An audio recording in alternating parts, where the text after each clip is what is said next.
Welcome to In Bed with Luxury. This is Charles Pennington, and you're listening to a pillow podcast of In Bed with Luxury.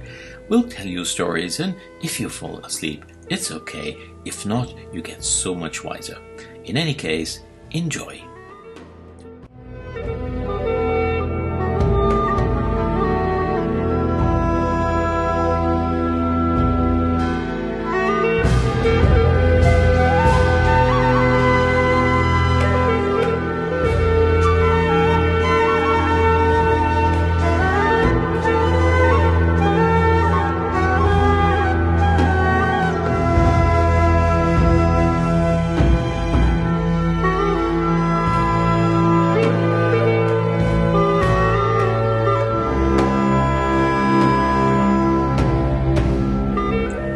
This is the nasty and very unpeaceful story of an ultra-luxury group which is called Aman, which means peace. So let's start with a simple basic definition. What is Aman and who owns it today? Well, the Aman Resorts is the trading entity of Aman Group SARL, a Swiss headquartered multinational hospitality company. Founded by Indonesian hotelier Adrian Setcher in 1988, the company operates 34 properties in 20 countries. Vladislav Doronin is the Chief Executive Officer, the Chairman and the owner.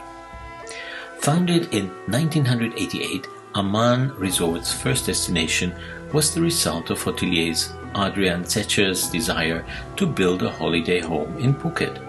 His plans soon developed into an idea to build a small boutique resort with Anil Tadani and two other friends. They invested their own money in the venture as no banks would lend for the project due to the small number of planned rooms. The resort opened as Amanpuri in 1988 with nightly rates reportedly 5 times higher than local competitors. By 1992, following the success of the first hotel, the group had expanded to include several resorts in Indonesia, a resort on Bora Bora, and one in the alpine village of Courchevel in France. Later, Clément Vaturi acquired a majority stake in the company, thereby allowing the boutique hotels to be further conceptualized. In 1998, Vaturi's controlling interest was acquired by Los Angeles-based Colony Capital, a real estate investment fund. A lawsuit between Vaturi and Colony Capital promised to drag on, and Colony Capital moved to protect its interests by taking a more active role in the company. At this time, Adrian Setcher resigned from his position at Aman and pursued other interests for the next 2 years. In 2000, Colony Capital and Vaturi settled their lawsuit, and Vaturi sold his shareholding interests to Li Hing Development, a Hong Kong investment company. With controlling investors allowing full control over the company, Setcher returned as a chairman and CEO. Over the next 7 years, Aman launched retreats in Cambodia, India, Bhutan, Sri Lanka, and the Caribbean. On 27th of November 2007, DLF, India's largest real estate company, acquired Li Hing's controlling stake in Aman Resorts for $400 million, including debt of $150 million. When DLF, India's largest commercial real estate developer, signaled its desire to sell Aman, suitors came calling. The luxury conglomerate Louis Vuitton, Moët Hennessy, the private equity titans Carlyle Group and Blackstone, and a Chinese state-owned enterprise had all made moves. In the end, however, an unlikely, surprising pair, Omar Amanat, a 42-year-old American entrepreneur, and Vladislav Doronin, a Russian property mogul in his early 50s, prevailed with a bid of $358 million. The glow of their triumph wouldn't last. The partnership between Amanat and Doronin imploded with a velocity exceeded only by the speed at which it was put together.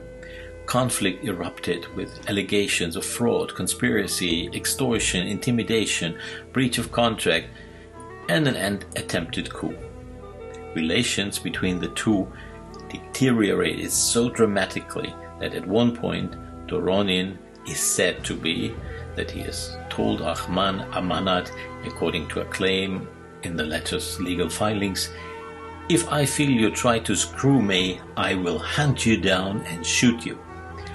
A Doronin spokesperson denied the allegation. Then came the lawsuits, massing some 30 attorneys in New York and London and featuring an international cast of characters that included Adrian Setcher, Aman's Singapore-based founder, and Johan Elias, a 52-year-old London-based CEO of sporting goods firm Head. It was a nasty battle, but in the end, the Russian businessman prevailed.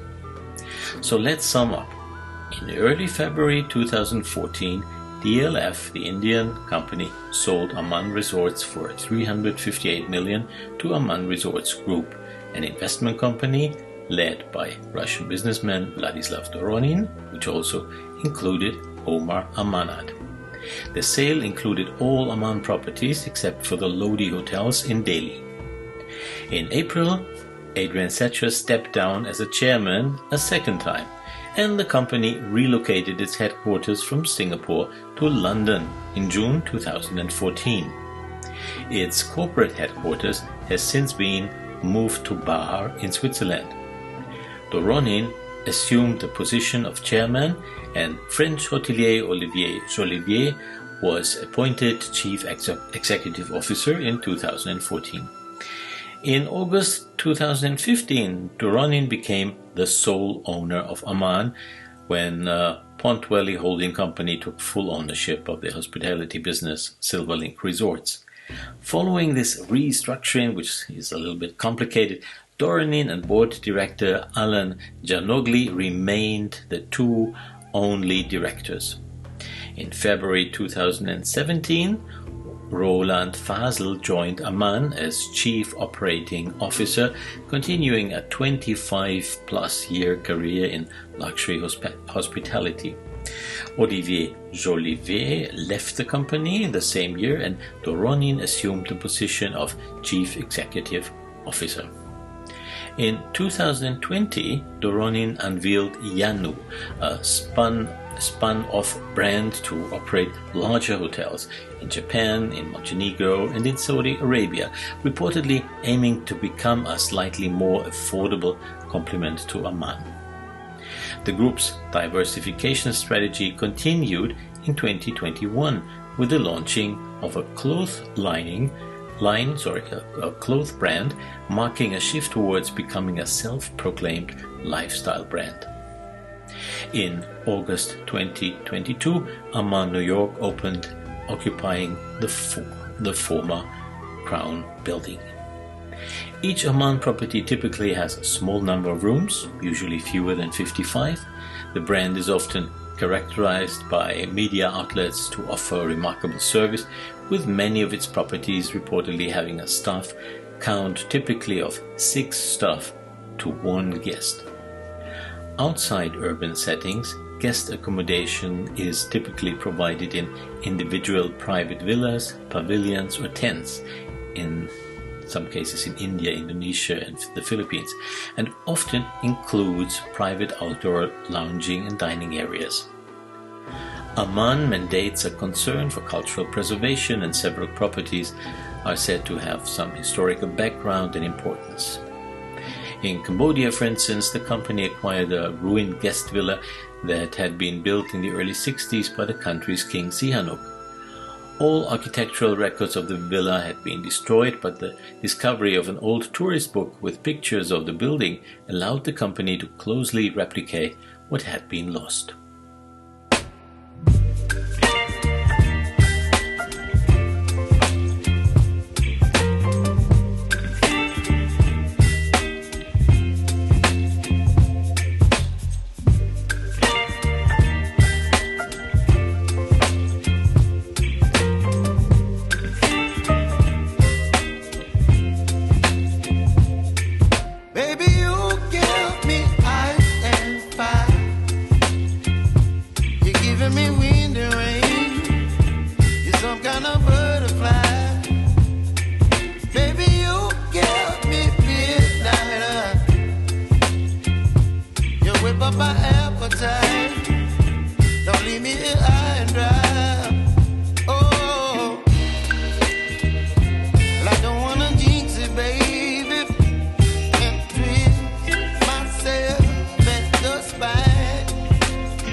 You're chilling in the rain. You're some kind of butterfly.